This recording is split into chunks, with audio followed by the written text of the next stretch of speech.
Introducing Minor Wisdom Quintet. 1, 2, a skidoo-doo-doo. Minor Wisdom. Finally, somebody outside of the state of Texas is back on the podcast. I have had quite a few people that have been on Minor Wisdom that are not from the state of Texas, that do not run their lives around UIL, one-act play. But this week I have Miss Kristi Clausen. She is all the way from Appleton, Wisconsin, and I'm so happy to have her on. She is a wealth of technical theater knowledge. She is one of the administrators for the Technical Theater Educators Facebook page, and I was so excited that she agreed to come on because she has just so much. If she gives her brain up in 30 years when she passes away, 40 years, whatever that might be, then you're going to open it up and it's just going to explode with technical theater and theater education and professional theater knowledge. It was ridiculous how much information this woman had, and I only talked to her for about an hour. She has agreed to come on later on, months from now, once we kind of figure out what the new normal is for us educators in the schools, and it's going to vary from state to state because most of the people listening to this podcast are in the state of Texas, and we have a governor that hasn't been in a classroom in, well, probably 50 years. I don't know how old Governor Abbott is, but he talks like a big game that he's ready to open up these schools, and this is how we're going to do it, and we're going to have kids 6 feet apart and blah, blah, blah, blah, blah.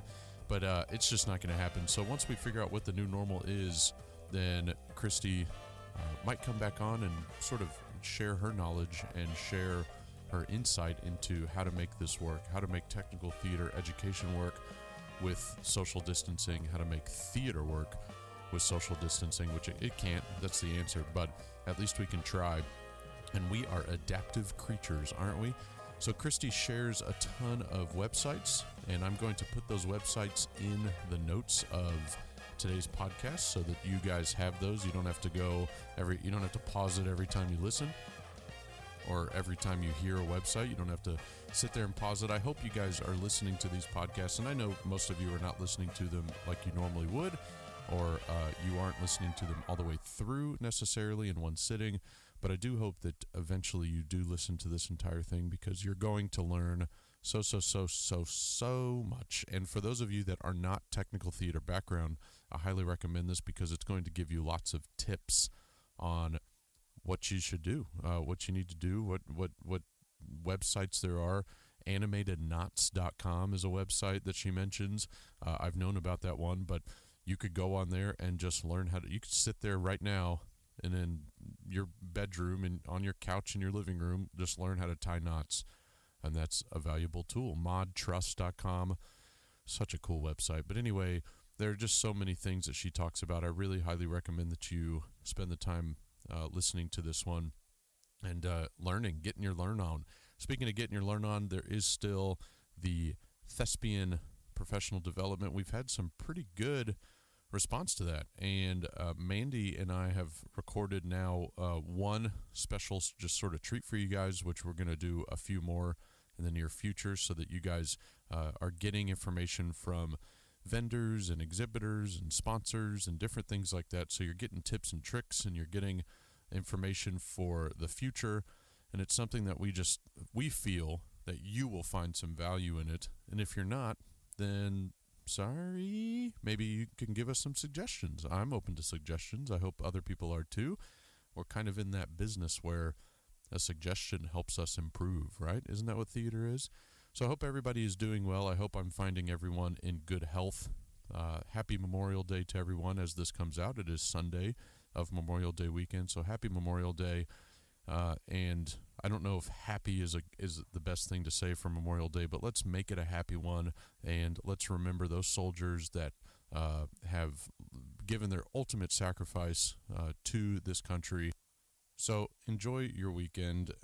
It is not a reason to celebrate necessarily, but at least celebrate those that did give their life for you and for your freedoms and for your right to be able to say what you want and do what you want and play where you want and wear a mask or not wear a mask. You should wear a mask. I don't see why you shouldn't. Anyway, I hope everybody's doing well. Enough about that. That got awkward real fast. Here is Kristi Ross Clausen. First, thanks for having me on this. I appreciate the opportunity to share my little bits of knowledge and hopefully keep people excited about theater education. I am a woman who wears many hats. I started out as a vocal performance major at the Conservatory at Lawrence University, and then quickly realized that they didn't need opera singers in Appleton, and I didn't like opera all that much anyway. So I was working in banking at the time. I hated it, went back and got my teaching certification. And I taught K-12 choral general music in Wisconsin at a variety of places for about 15 years. And every place that I went to, I also taught theater because that's how we do it here in Wisconsin. Right. So I realized about midway through this that I really enjoyed theater, and although my high school choir director was wrong, saying I couldn't earn a living working backstage, that was something I wanted to.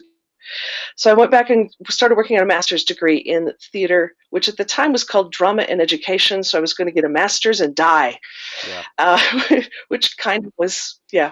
So that morphed over the years. The program changed. The people who were in charge of it changed. And by the time I finally finished the program in 2010, it was a Master of Arts in Theater Research, theater for young audiences, because that's the area of education I was focusing in. And then what I studied was technical theater pedagogy. How do we teach people to do technical theater skills? Along the way, I got my IA card, so I've been a journeyman in the IATC since 1990. I also got my Actors Equity card, kind of tangentially. It was one of those, hey, I need an equity stage manager, and I have a lot of friends in the industry. So I sent out an email to 16 equity stage managers, all of whom were working. Wrote back to the person who asked me looking for the referral, and I said, I can stage manage, but I don't have an equity card. So she called the Chicago equity office and said, I got this woman, but she's not equity, but we'd like to hire her. What do we do? And they said, give her a contract and she'll become an equity member. So I kind of fell into that tangentially, but I've discovered, because we just did a survey on this on one of the equity Facebook groups, that's actually a very common way of becoming an equity member. You get hired for the right job and you decide, yes, I want to be a professional in theater. I want to be a professional stage manager, actor, and you keep the card going. So I'm IA, I'm equity. I still have my teaching license in Wisconsin. I'm not actively teaching anymore. I'm old enough to be retired. I put that in quotes because I'm not retired at all. But I'm not teaching K-12. I taught for 1 year at the University of Wisconsin. I have an open-ended appointment as a lecturer there. So if they ever want me to teach classes or do webinars or do some online things for them, I can still help out. I can come in and be the expert that walks in the door, and they can pay me, and I don't have to go through all the hiring process, payroll stuff all over again. Sure. So in a slight way, I still have that college teacher credential going behind me, and I do a lot of work with teachers K through adult, people that are teaching in K-12 schools, people that are teaching in colleges, and now, since I'm an IA member, a couple of years ago, they started a thing where you could become an IA-trained trainer. Okay. So anybody who's interested in that, we went to a session to learn even better ways of teaching technical theater skills, but also film industry, because the IA represents film and TV too.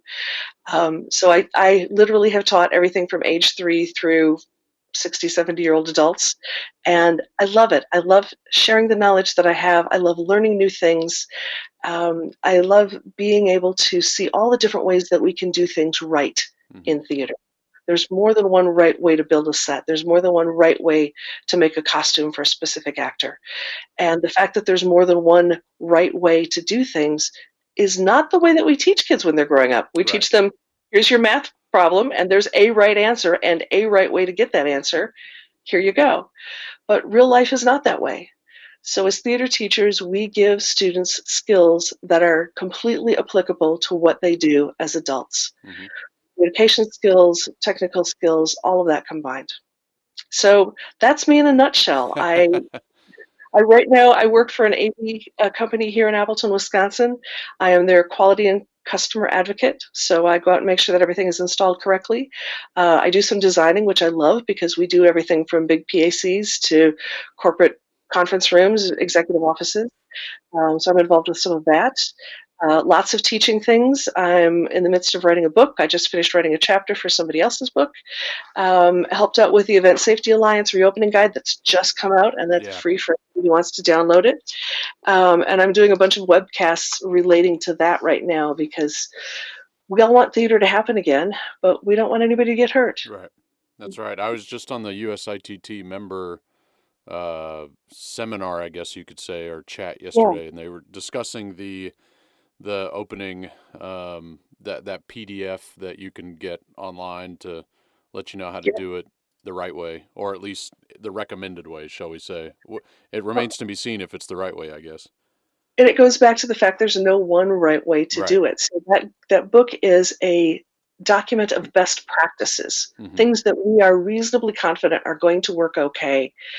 Steve Edelman, who's the vice president of the Event Safety Alliance, is a lawyer, and his practice specializes in sporting events, large gatherings of people. So theater world was a really easy thing for him to do because you're still putting big amounts of people in a small space, or a limited amount of space where they can move around, and what you need to do with those crowds in those situations are the same. So you're this may be jumping ahead a little bit, but what are your thoughts on the entertainment industry opening back up? I'll quickly say, when this started, so this spring break began March 13th or 14th or whatever it was for us down here in Texas, and my plan that whole spring break was to have this be my 10th and final year in the classroom and to re-enter the entertainment industry. And I was going back to school to get my second master's in lighting. Well, my first in lighting, but my second overall. And then I just woke up one morning and thought, this is not a good idea. It would be irresponsible for me to try to re-enter after being out for so long, the entertainment industry. And so I reapplied to my district, and long story short, I'm staying in my district and moving to a different school. But it comes with that kind of uncomfortable uncertainty of what's next. And I know you don't have a crystal ball. None of us do. But what is the talk kind of up there? Because I know things are a little different because you guys have ETC up there.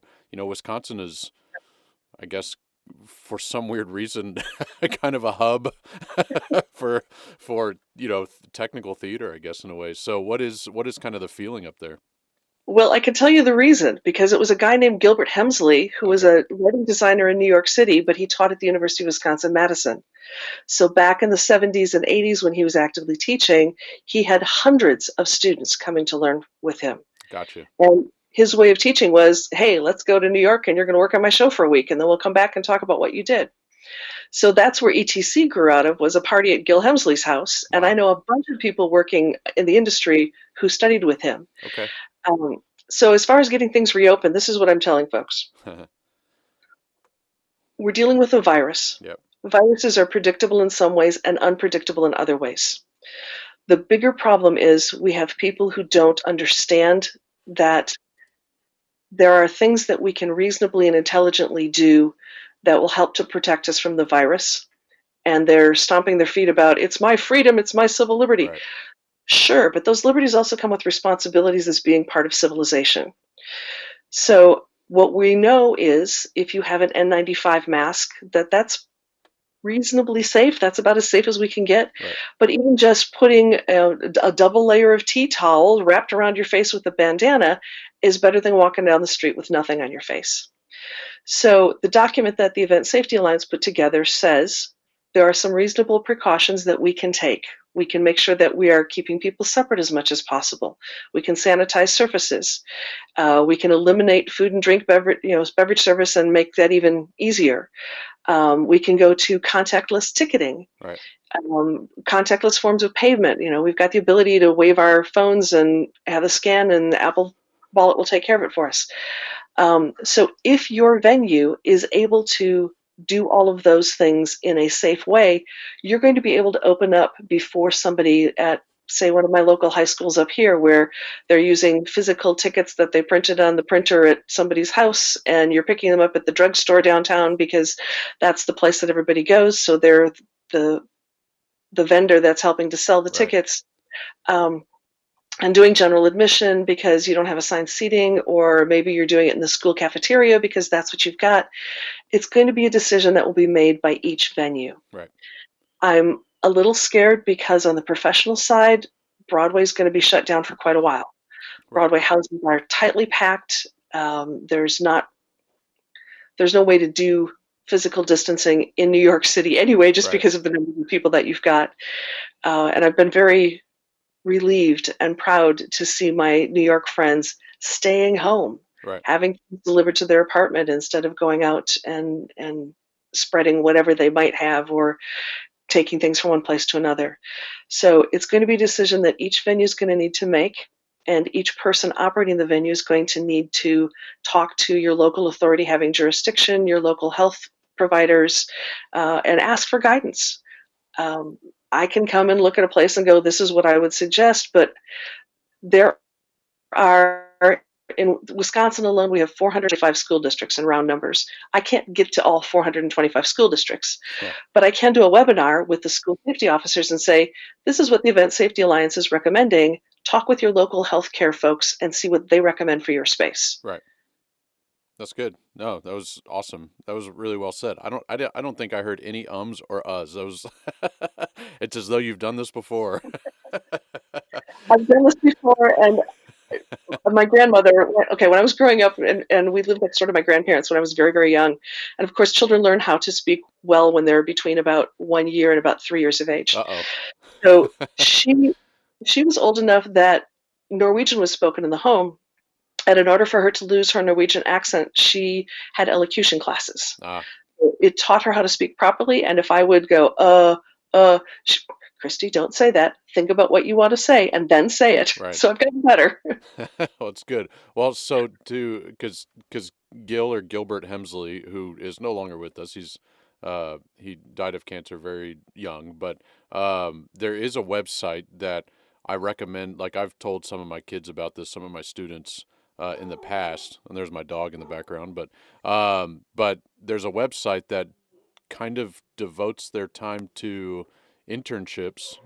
He still has a program. His estate. There's a, I don't know if I would call it a company, but there's a program for interns and getting to know feedback on lighting, and they place you different spots. So anyway, something to look up if you've never heard of them before, because I know a lot of non-lighting people probably have never heard the name before. So that foundation was put together because Gil was all about education. Obviously, he was a college professor. So when he passed, the ability for students to go to New York and have the kind of experience that Gil provided to his students, that's why that foundation was put together. And I enjoy seeing the people who are involved with that. I've got a lot of friends who are on the selection committee, and then you get to meet the young people that are going through the program, and they get a chance to do a variety of different kinds of lighting designs, see a bunch of different things that are happening. And I truly think that's what makes a good designer, is that exposure. You need to understand history. You need to understand when something's anachronistic. But the more shows that you see, the more little ideas that we glean from each other and things that we share with each other, the better the designer you're going to be. So speaking of good designer, your Facebook profile picture is either holding or next to or whatever. It has an Emmy in there, right? I'm holding an Emmy Award. It's not an award. So I need history behind, or the story behind that. I was on tour with Priscilla, Queen of the Desert. Okay. So Priscilla, Queen of the Desert is a show that's about a couple of drag queens going across the deserts of Australia in a bus named Priscilla. One of them is going to meet his son, who he didn't know existed until shortly before the show starts, and it's the first time he's meeting his son.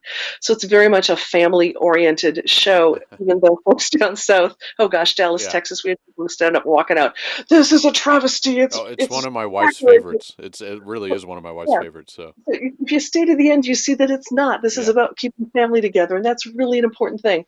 So I'm backstage. I was an electrician on the show. I ran Spotlight.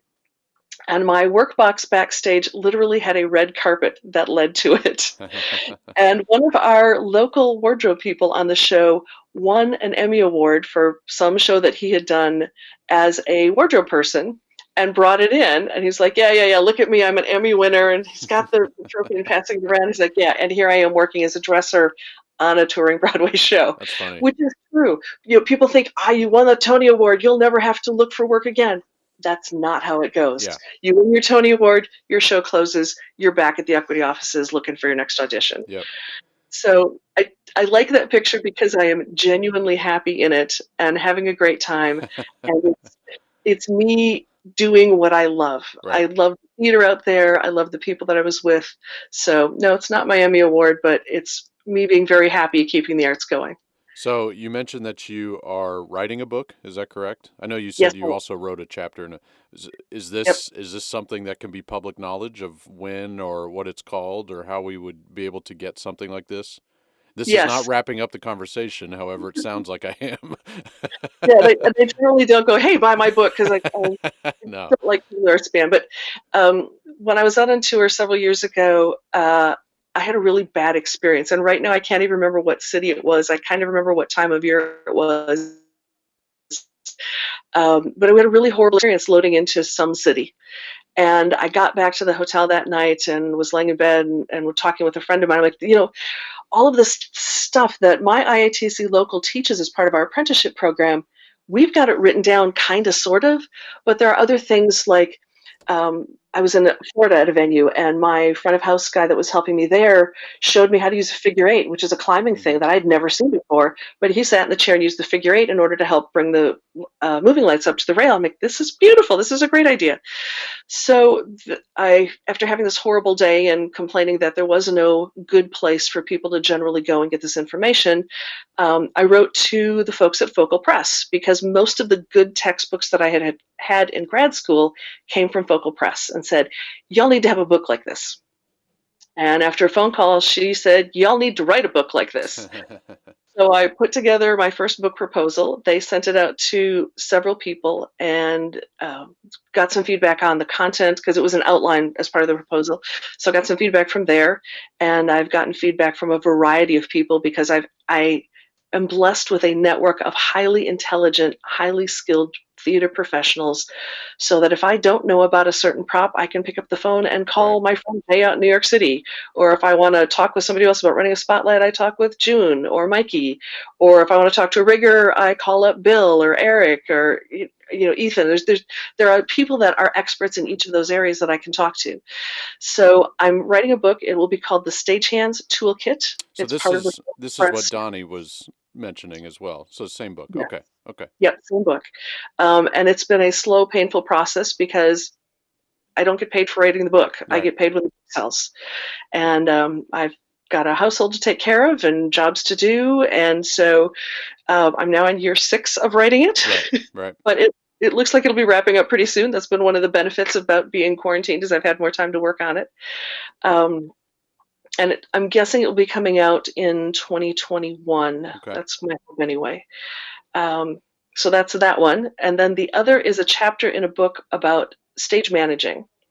Chris Sadler, who's from Oklahoma City University, I met through KCACTF, which is the Kennedy Center American College Theater Festival. He, for a long time, was a stage management coordinator for KCACTF, and I was asked to be respondent when Region 3 was in Milwaukee 5 years ago or so. So that's how Chris and I became friends. So he asked me to write a chapter about touring and how the touring world works, which is kind of odd, because I didn't tour as a stage manager. I toured as a front of house electrician. But again, I've got friends who have done that. Pick up the phone and call. Hey, Jill. Hey, John. I'm writing this chapter. Can you take a look at it? Yeah, this looks great. Fabulous. So that's in the final editing stages right now. I'm waiting to hear back when that one will be released. So speaking of Donnie and bad load-ins and Dallas, so my bad load-in story was probably one of my first touring shows. If not, it was very close to the very beginning of one of my first touring shows, which was the theater on the campus of Southern Methodist University, which I don't know if you've ever been to, but it's central Dallas-ish.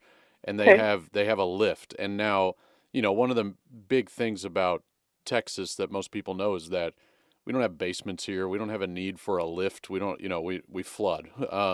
Right. So it'd be crazy to have basements. So it was a lift that went up to the stage deck, and you couldn't fit. I mean, the closet that I'm in now is maybe half the size of the lift, because it was just not something made for the larger touring production. So anyway, that's my horrible load-in story. The crew was great. Nothing against the people. It's just they are cursed with this tiny elevator that you're supposed to get trussing and decking and all this kind of stuff in. So I don't know if that had anything to do with your story or not, but I strongly suspect when the building was built, we Yeah. didn't use truss because truss is fairly recent. Yeah. That's within the 30 years that I've been in the industry. When I started out, everything was lights that came in on a meat rack, and you might have a pre-hung bar on the meat rack. You put those on the battens, connected the cables. Yeah. There were individual cables for every light fixture. I'm old enough, I'm pre-DMX, so nothing was computer controlled. When I first started, we had a 36 channel 2-scene preset board, and my job would be to get the next scene ready to go. And it's been fun watching how things have evolved over the years. When Source 4 came out, 25 or so years ago, that was a game changer because it saved a ton of electricity. And then we morphed into computerized control boards, and they've gotten so fancy now. I was just having a conversation with the stage manager who was saying, well, I have to run the lighting board because there's no room in the booth for me to not do it. Well, I can't put another person there. And I said, it's all controlled by an app. Yeah. You can write an ONC app and put it in your phone and sit anywhere in the theater you want. Yep. So that has been one of the most exciting things about this career has been watching all of that technology change and simplify. So ETC, the augmented thing that ETC is coming out with is like a video game. We've got little kids that are learning how to design lights with that. Yeah, it's crazy. There's, one of the benefits, and I'm going to ask you a question about this in a second, but one of the weird benefits from this, and I know you've been pushing a lot of that on the Technical Theater Educators page on Facebook, is that a lot of these companies now, as a detriment to maybe these companies, that still remains to be seen, but they're releasing their software or links or different pieces of their software for free, which I am immediately sending to my students that I know are interested in that field and saying, if you don't do this right now, you are an idiot and you're not taking advantage of like this software that otherwise would be very expensive. So all that said, what out of this do we hold on to and say, oh, this actually might be benefiting us more than hurting us, that we're going to take on once all this is wiped out in 6, 12, 18 months, whatever that is. Not wiped out, but you know what I mean. Controlled, if you will. Yeah. Well, the educational opportunities that we have right now are unprecedented. Yeah. One of the nonprofits that I volunteer for is AVIXA, which is the AV analog to USITT. Okay. So USITT works with technical theater. AVIXA works with AV. And AVIXA is an international organization. It used to be called Infocom. Yeah. They still call their gathering Infocom, but they changed the name because it's more than just what it used to be. Anyway, AVIXA has a huge suite of online education programming available. And it's from the basics of, this is how color mixing works, this is Ohm's law, this is what you need to know to solder 2 pieces of wire together, all the way up through advanced programming and computer networking. Right. So the fact that you can get all of that information, get all the access to all of those classes online right now for free. Anybody who tells me their kid's sitting home bored, I'm like, whoa, if they have any interest at all in technical theater, get them on the AVIXA classes. USITT's been doing all these webinars that have been fantastic. ETC right now, I think maybe it ended yesterday, they've had their things available. And even if they are charging, I think it's $15 for an ETC class. Yeah. Not expensive at all. So we have the knowledge available. What I see happening in the future is things getting lighter, faster, and taking less electricity. So just as the Source 4 made theatrical lighting more energy efficient, now we've got LED lights, and those are being used more in AV world also in theatrical world. So that's going to help. Dante has made computer networking for sound. Oh my gosh, so much simpler. Yeah. I want to connect these two things. I pull up the computer screen. I click from one to the other. Yep. Boom, they're connected. And instead of having to run miles and miles and miles of cable, I'm throwing in a Cat4 piece of wire and I'm done. Yeah. So I continue to see things getting smaller, lighter, more flexible. The preponderance of people that are inventing theatrical lights, there's no way to keep up with all of that. Right. There are 87,000 people, it seems, making LED fixtures of whatever flavor. And some of them are complete junk and should not be bought. Yes. And some of them have really amazing color rendering and really amazing ability to cut through whatever is their ambient. So things are going to continue to develop on the technical side, and we're going to need people who understand computer networking, who understand electrical engineering, who understand how to make all of that work with each other. Yeah. So no, that's good. So Avixa, by the way, is AVIXA, and their website is avixa.org. And it says on the website that their full online education catalog is open through June 12th. So as of this recording, so it's May 16th. This will go out next weekend. So still, you're going to have plenty of time to get on there and peruse and hopefully take advantage of this online education catalog. So that's great. So I've got to ask a couple education questions too. When you were an educator, what do you miss from the classroom from that time? And I know you're still kind of dabbling in the college world, so pretend that you're not. Well, and I've kind of replaced my being in the classroom with I've got a group, not a formal group. We don't meet as a group, but there are, gosh, probably about 24 kids, and I'll use the word kids in quotes because some of them are very adult, but people that I'm helping to guide through the industry and helping to ensure that they have the knowledge and the skills they need to be successful. What I loved about the in-person training, though, is when a kid finally figures it out, that aha moment of, oh, that's how that works. Or when a student comes to you with a design that they've worked on and say, I picked the fleur-de-lis because this show is set in New Orleans and I know the Saints use it as their logo, but then I learned more about the history of it. And you see that they're making those connections from the theatrical project that they're doing with the history that they studied in their AP history class or something cultural. Right. A couple of years ago, I was involved as a designer. One of the last years that I taught high school, we did Ragtime. Okay. And Ragtime is a racially charged show. My favorite musical of all time. Anyway. Yeah. Well, this particular school district, that was the demographics of the school district. Sure. It was about 50% white. We had about 25% of people who of Jewish heritage, about 25% who were African or some kind of mixed. So the main theater teacher there, I was teaching technical theater, but the other theater teacher there said, I'm going to do this, and I know it's going to be difficult, but we're going to talk to the folks in the community. So we had a rabbi come in and talk to the kids. We had someone from the African American community come in and talk to the kids. And what that did with that group of 60, 70 students, because they finally understood each other's cultures. Right. You can't replicate that any way else. Yeah. And it was amazing.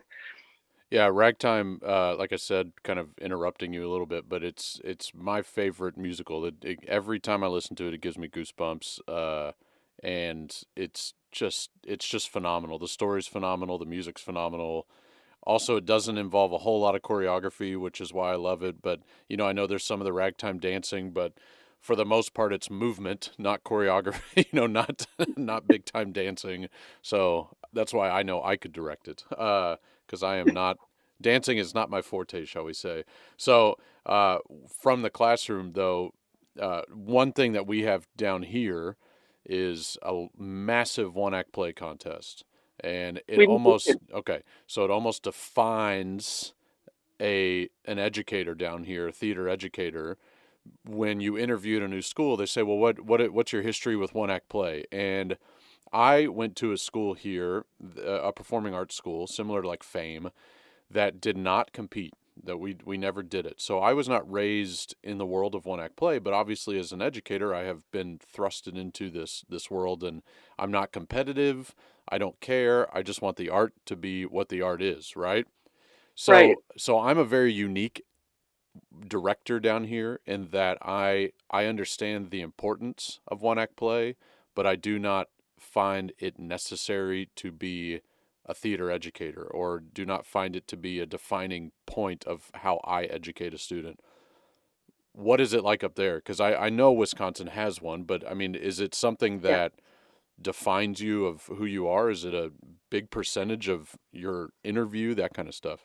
It is not as competitive up here because it's run as a festival. Okay. So when we are adjudicating the plays that are submitted, there's, like you guys have, there's a big book of rules, Right. and time is the big thing up here. So you've got basically 5 minutes to set up, about 30 minutes to do your show, and about 5 minutes to tear down. That's Okay. not the exact timings, but in round Close. numbers. Yeah. Um, and there are some schools that take it very, very seriously. Yeah. But it's not, this is the best in the state, your school won and is the best in the state. It is, you went through all of the different levels of competition, and if you made it to state, that is a tremendous honor just in getting that far. Right. So the schools that do it, we do it in the fall here, and we actually have a thing called the Alliance for Wisconsin Theater Education. So teachers and anybody else who's interested in theater education, we meet one day on a Friday in September, which gives people the chance to talk about one acts, but we do a bunch of other things too. The vendors come in, we've got a little expo that goes with it. We'll have a keynote speaker that will talk. Like, we just rolled out Okay. new standards, so that was a big focus of it. But it's there to support theater educators. Then that rolls right into the one act season, which culminates the week before Thanksgiving with the state festival. And our state festival moves around the state to various colleges. So it's not always going to the same place every year. Sure. I don't know the exact numbers. Adam Jacoby, who heads up WHSFA, would know them, but I'm going to just spitball and say there's probably 120 out of the 425 schools that enter. Now, you also need to realize that in Wisconsin, we only have a handful of people that are certified theater educators. Okay. Most of the theater programs are taught by an English teacher, a social studies teacher, or in most of the places, it's the choir director who does a school musical, and that's it. So of those 120 schools that are entering, they're the ones that have somebody who focuses on theater in some way, shape, or form, even if they're not a certified theater educator. Okay. From that, they go to their district contest, which is probably 5 or 6 schools. It's done usually on a Thursday night, Friday night after school. And you go through the whole series of shows from there, and you're judged on a pass to the next level or stop at this level. Mhm. You get feedback, so you've got some things that you can work on in rehearsal. But it's not a scoring system or a rating system, or you got 2 stars in this and only 1 star in that. And the idea is to strengthen theater knowledge, to Right. help some of the schools that don't have a lot of, because we've got people that aren't theater professionals as their main focus that are doing this. In my high school, for example, the guidance counselor got involved because her son was participating, and then she just hung in with it. So you've got the district level, regional level, and then from regionals you go to state. And we have probably anywhere from 25 to 60 that make it to state, depending upon the year and what else is going on. Our state venues always have at least 2 theater spaces. There's almost always shows going on in one of the other spaces for 2 days. Right. We always do a big showcase production. Sometimes it's a school production, sometimes it's college that's showing off. But it also has a small expo and a ton of workshops and seminars. Okay. So the kids can go and learn about a variety of things. We did this last one. We also have things about theater safety, and acting teachers will talk about how to audition, and choreographers will, this is how you do a time step, because that's a pretty common tap thing that you need to know. Lighting folks will come in and talk about, here's the lighting programs that we've got.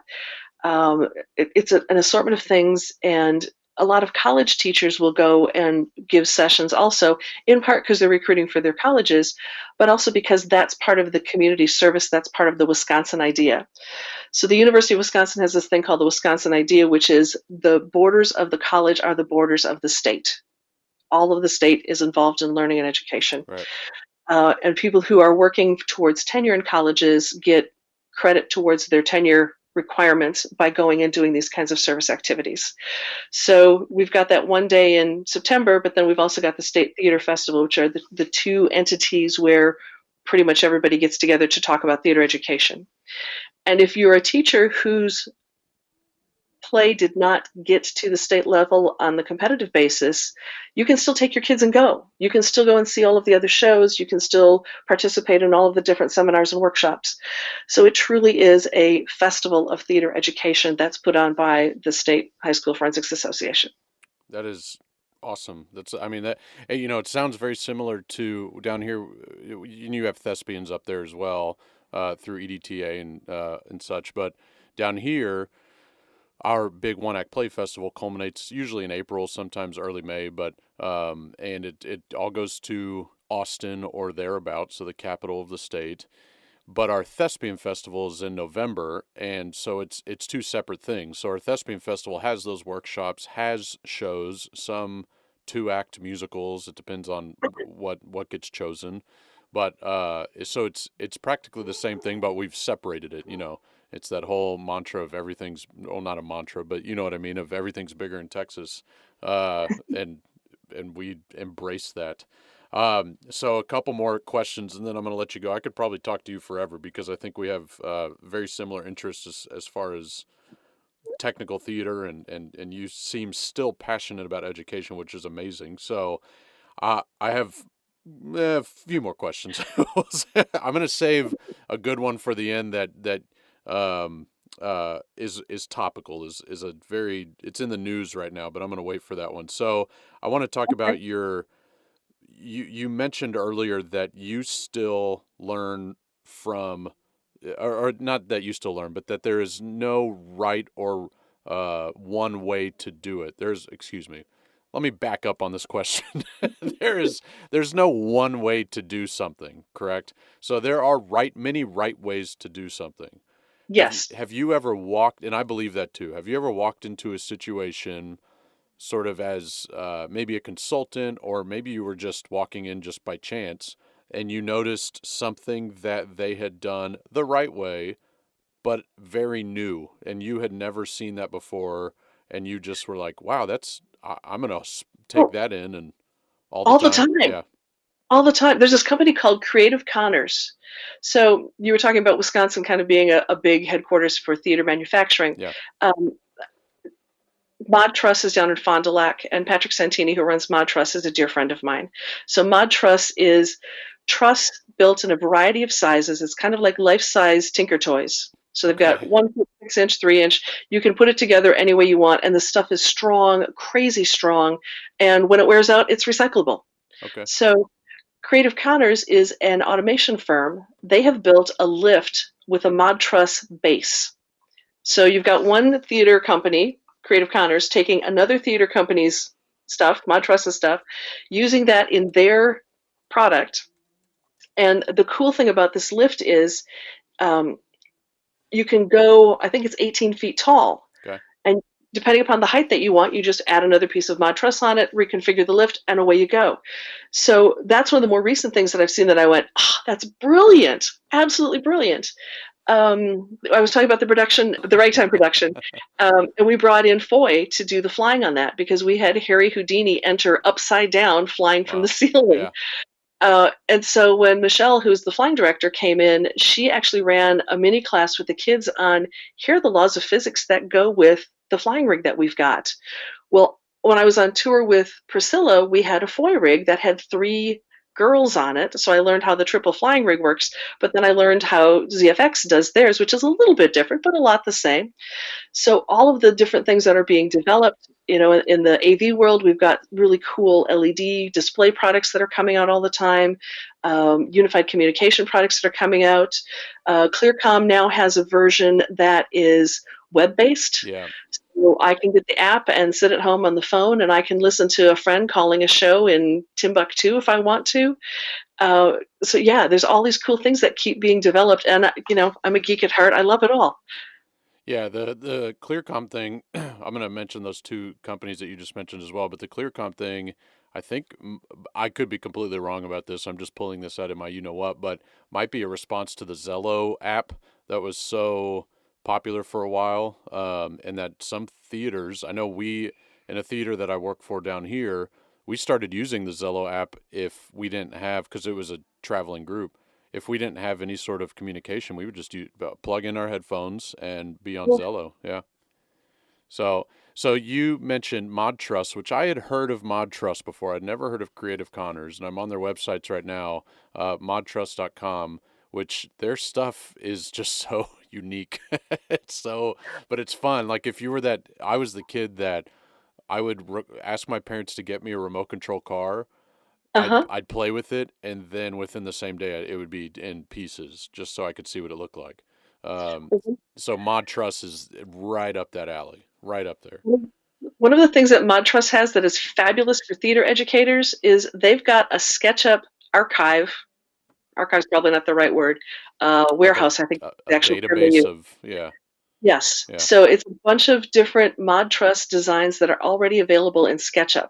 Wow. So if you're teaching students about scenic design and they are overwhelmed with having to try to pull things out of their head, because kids don't understand how stuff goes together like that, but they can pull one of those projects out and then they can manipulate the things that are in it, or they can add components together. Yeah, they sure do. I'm on here now. That's a fabulous way to teach design. Yeah, and then Creative Connors, I will say this, I don't want to be mean to Mod Trust. Creative Connors wins in the website design category right now. They have a very nice website, but their stuff looks fun. I'll get into that later. But creativeconnors.com. So that's cool. Thank you for that answer and those recommendations. You're kind of a wealth of knowledge, which is exactly what I needed. So I was a master in college. It's held me all my life. So speaking of wealth of knowledge, I want to. This is a kind of a two-part question, but it's going to roll together. So you mentioned earlier that you're doing webcasts, but I also want to get an idea from you for teaching tech online, because a lot of tech theater teachers, and I would venture to say some that aren't tech savvy, they're teaching tech, but that's not necessarily their world, are a little bit freaking out about, well, if we go to this hybrid idea of next fall, we are teaching 2-3 days on campus and then 2-3 days online. How do I get a kid to safely do technical theater that isn't just design? Design can be done online. I think that's a pretty easy one to figure out. But as far as technical theater, knowing how to build a standard flatter platform, what do we do to do that online and still be effective? Well, you use online as the source of the information. There are so many really good videos on YouTube that demonstrate the techniques that we use in technical theater. Painting techniques, building techniques, all of those kinds of things are available. Many of the manufacturers have webinars or videos on their websites. Like there's Shure has a bunch of stuff about microphone handling. ETC, again, if you need to learn about board operation, you can download the software on your computer for free and spend $15 and go through their basic class on how to be an EOS programmer. So that is all pretty easy to do. But the actual hands-on stuff is where technical theater education shines. There's a website called Animated Knots, and there are basic knots that we use in theater that everybody should know how to do. Yeah. So you send the kid home with a piece of string or a piece of tie line, or they can use a shoelace or whatever to learn how to do their knots. And that's going to come in handy in a whole bunch of other situations. Simple sewing projects, how to sew on a button properly, how to sew on a snap. Things about painting and color mixing.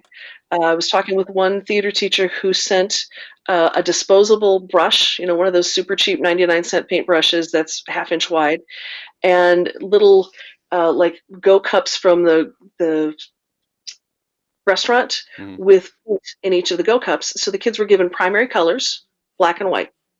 So 5 cups, and the little paintbrush, the narrow paintbrush, and then a thinner, I would call it like a watercolor brush. Okay. I don't know my brush numbers that well. I'd look at them and go, yes, this is the one I want.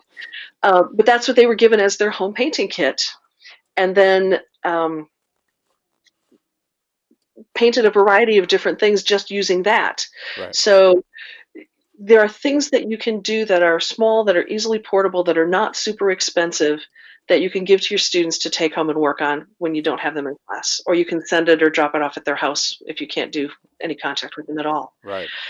Also, I cannot think of a theater professional at all that is not willing to Skype in and talk with your kids. Right.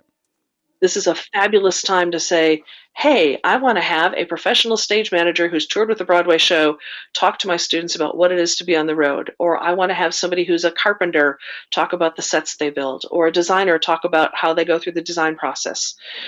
All of that is, theater people are very, very generous, and most of us are bored out of our minds right now. So they're willing to share.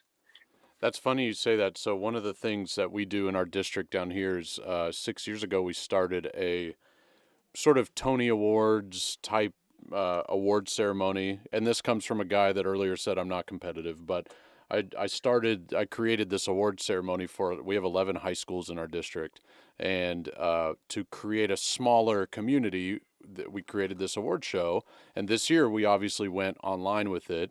And I reached out to, because I went to this performing arts school, I have a lot of friends that are still in the biz, some more well-known than others, some are very well-known behind the scenes, you'd never see them before, but they were all like, please, oh my gosh, let me help and present an award, and none of them were hesitated. If anything, they answered me quicker than they've ever answered me before with things, and so it speaks to that. And a couple of them are East Coasters, so they were just sitting on their couch, and even said that in their presentation, like, I had to move from this part of my apartment to this part of my apartment to record this, so thank you for making me get up. So that's kind of funny. So speaking of the East Coast, all right, so something that's a hotbed topic right now is Tootsie, right? And yes. How so and I feel free to tell me to shut my mouth, but one of my close friends was supposed to be the production manager for Tootsie, equity stage manager, and they ended up going non-equity, and it's a big deal right now. So I don't want to get into the weeds of why they made their decision or why they went one way or another, because I think it's somewhat obvious, but maybe not. But your thoughts on, once we get back going, the equity side of things, the protection of equity, do you think that's going to hold any merit for those hardworking actors and stage managers and such that are staying in the business and hopefully going to re-up their time in the business? Yeah, it all goes back to knowledge. It always goes back to education. So when I had the chance to get my equity card, I could have declined. Mm-hmm. Federal law says you do not have to become a union member to take a job. There are certain exceptions if it's a union shop, a closed shop, where it's a requirement for that particular shop. But for equity, because it's a national union, that's not an actual requirement. Okay. But I wanted that because I wanted to be recognized as a professional, and that's the level that I wanted to work at. And having seen some horribly unsafe situations, I will not work in a theater without union protection. Sure. So something that many people are not aware of is Broadway and touring Broadway are for-profit models of theater. They have investors, just like any big business would have investors if it's on the stock market. And their duty of obligation, their fiscal duty, is to their investors, not to putting on a great show. And the lesson for this for equity members is, if you don't have a signed contract, you don't have a job. Right. You might have an offer, but until you've got that signed contract, both sets of signatures, you do not have a job. Yeah. So I've been listening to the equity folks whine and complain about it. I mean, and yeah, they've got a legitimate complaint, but legally, no, because you never actually had the job. Right. Yeah. So I'm hoping that equity is going to look at how they work with producers. I recently helped a friend here in town who did his first equity show as a producer, and I was a stage manager, and it was difficult because unless you've taken the Commercial Theater Institute classes and you've taken a class on how to run a 501c3, you're probably not going to understand the differences between how those two business models work and which one's the right one for you. So I'm hoping that equity is going to be even more proactive in the assistance that they provide to producers, but also more strict in the requirements that they have for what truly is an equity show when you truly have a job offer. Because I know it was a good learning thing for a lot of equity members. Yeah, it was. And it is interesting to see it just kind of unfold online and through social media and such. So here's a good question for you to end on. I just had cheese curds a couple days ago, and my mother-in-law, who lives with us, swore up and down that they were not cheese curds. Now, she's a Southerner. She's from East Texas, so she knows nothing about cheese curds, right? But I know in Wisconsin, cheese curds are kind of like that's a morning, noon, and night type of I can appetizer. grab the bag and have it in the fridge right now, yeah. Right. So give me what is the best cheese to put in a cheese curd? Because that's what she was swearing. She was saying the cheese that's in here that's not cheese curd cheese. So here's all cheese has a curd stage. Sure. When you make cheese, it curdles. That's what the curd is. So what we sell as cheese curds here are cheddar cheese at the curd stage. Rather than putting it in blocks and pressing all of the moisture out of it, generally it's been in the cow that morning at 5 a.m. and you're eating it fresh and warm about 11 a.m. if you're lucky and Wow. at the cheese factory. And then we deep fry them and bread them and eat them with beer because it's Wisconsin, you know, that's why everybody here's a little overweight. But yeah, so when you eat cottage cheese, what you are eating is the curds and whey of cottage cheese. See, My absolute favorite cheese is fresh Colby. Okay. So Colby is actually a city here in Wisconsin. That's where Colby cheese came from. And it looks like cheddar cheese, but it's a more mild flavor. It doesn't age like cheddar cheese does. And if you get Colby that's about 5 days old and you break open the package and slice it, it crumbles and it melts and it makes the most delicious grilled cheese sandwich. And it's just lovely and yummy and I adore it. So it's funny you say the beer thing too, and I know I said I'd wrap up, but I lied. So one of my favorite venues to visit was it the Pabst Theater in Milwaukee? Yes. Yeah. Oh, it's a gorgeous place. Well, I honestly couldn't tell you much about the house, the theater itself, but all I know is that underneath in the basement was kind of the green room area with a fridge just stocked almost to the point where if you grab 5 or 6 Paps out of there, just magically 5 or 6 more kind of spawned out of the fridge, and it just kept going. It was a cycle. It was very dangerous. I've never eaten more chocolate in my life than playing Hershey, Pennsylvania. And I was go. really good at avoiding it, but they had all of the little Hershey miniatures, unlimited supply backstage. Yeah. And the guy who was my spot up kept bringing me a little Dixie cup full of them and setting it on my calling table every night. Yep. Like, oh gosh, So this there is you so go. good. So the if you take anything away from this conversation, it's always visit a city that is well known for a vice. So one of the cool things about touring is seeing how barbecue is different across the country. yeah, and it's all wrong except for down here in Texas. I'll tell you that. I'm a fan of St. Louis myself, but Well, I'll eat it everywhere. it's okay to be wrong once or twice. Minor wisdom.